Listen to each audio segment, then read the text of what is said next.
Hello everyone, I'm Professor Geek. Welcome back to the channel, and welcome to another archetype video.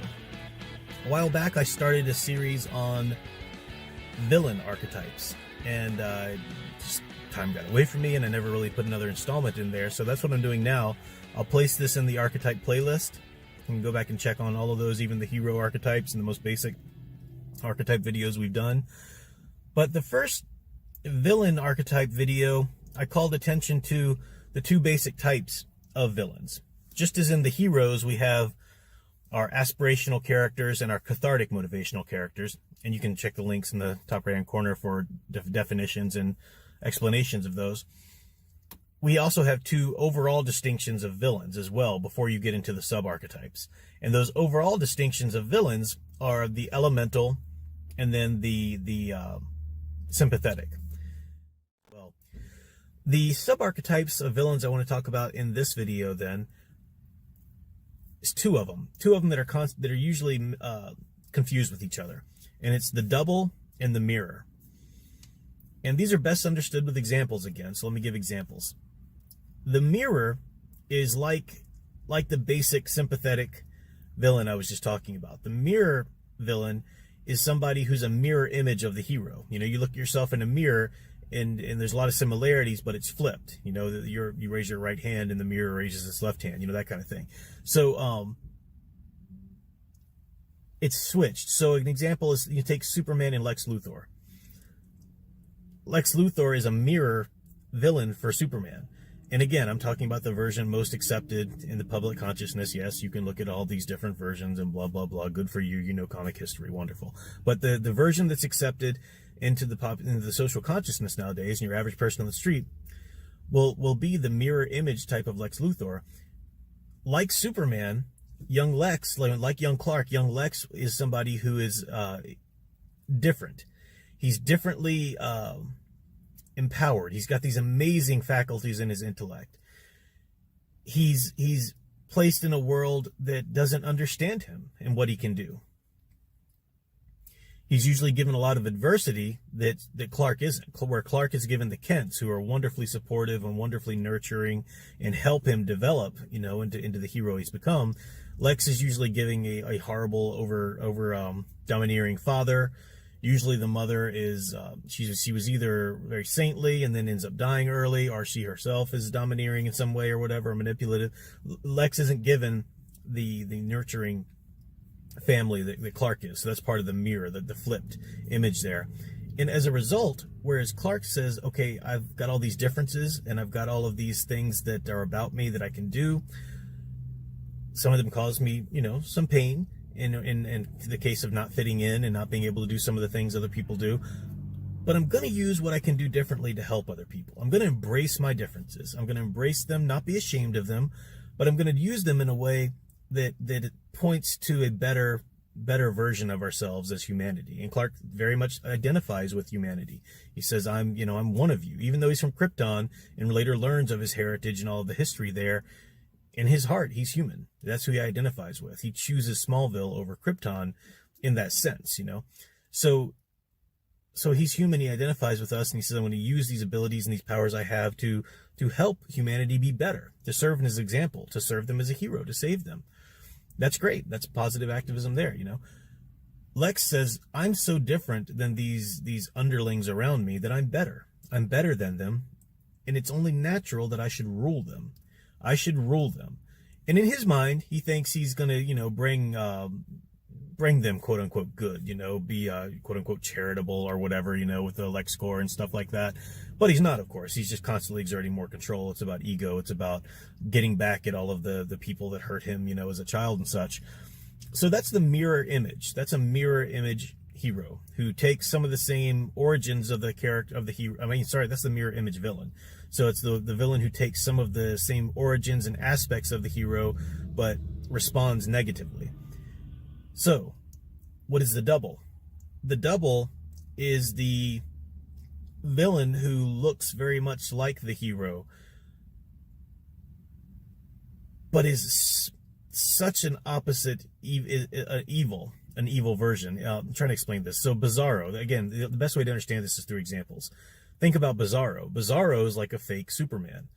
Faker, you know, in the He-Man universe, if you're a Masters of the Universe fan. But Bizarro is a fake Superman, right? He's, depending on the origin that you accept, mostly, you know, from the Silver Age and stuff like that. I know that we got the planet Bizarro and all this kind of stuff, the other dimensional Superman, the sort of negative dimension. Some tellings, though, which I find really interesting, are the ones in which Lex Luthor himself develops Bizarro, or is experimenting, somehow brings Bizarro about or whatever. And that's the most interesting to me, because I think that you've got, you know, and I'm not arguing for that. I know there's huge, major support for classic, you know, Planet Bizarro and stuff, or Ultra Dimensional Bizarro. But there's a relationship between the mirror villain and the double. The mirror villain is so unlike the hero. As much as he's like the hero in origin there, he's very unlike the hero in the things he's decided to do and be, specifically in the types of abilities he has. So Lex, whether it's, you know, what's his name, the Atomic Man from Superman 4 or Bizarro or something like that, will constantly try to harness some sort of character that's the same power or as powerful as the hero, so that the double can do the will of the mirror. That's quite often the example, you know, whether it's Metallo's its own kind of double, you know, because he's built for the same kryptonite energy, you know, or whatever, Kryptonian energy, even though it's kryptonite rather than Kryptonian cells powered by the yellow sun, such as Superman. So the double is quite often a mirror image, a tool of the mirror image. So we got the mirror villain, and the double is quite often a tool. But the double itself is not necessarily a mirror villain. The double itself often lacks agency. Doesn't have to, and I'll give you an example of that in a second, but it also often lacks agency. You either have the mirror himself, like Lex Luthor, and then the double, like a Bizarro character, acting in tandem or acting differently. But see, when Bizarro just comes in as a double and just acts on his own agency,